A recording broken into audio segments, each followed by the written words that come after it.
Welcome to Not Milk Never Milk. Subscribe if you're lactose intolerant. You're ready to start now. Put the Apple Watch on snugly and make sure wrist detection and heart rate sensing are active so measurements are accurate. Once done, confirm Watch OS is up to date and your watch is paired with your iPhone with location services on.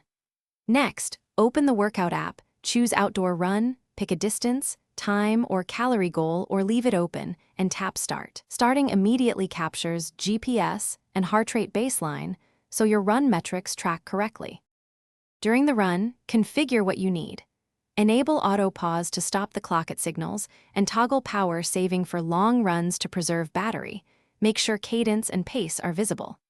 Once done setting displays, use the digital crown to switch metrics.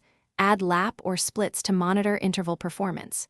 You can start music or podcasts and enable voice feedback for mile or kilometer updates. Make sure haptic pace alerts are on if you want silent coaching without glancing down. When you finish, tap End and then Review to save the workout.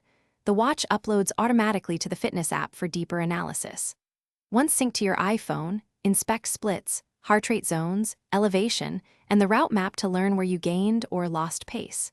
If something goes wrong, GPS wobble, or missing heart rate, try recalibrating by doing a 20-minute outdoor walk with showing location and fitness tracking on, or restart both devices. That usually resolves sensor or connectivity hiccups.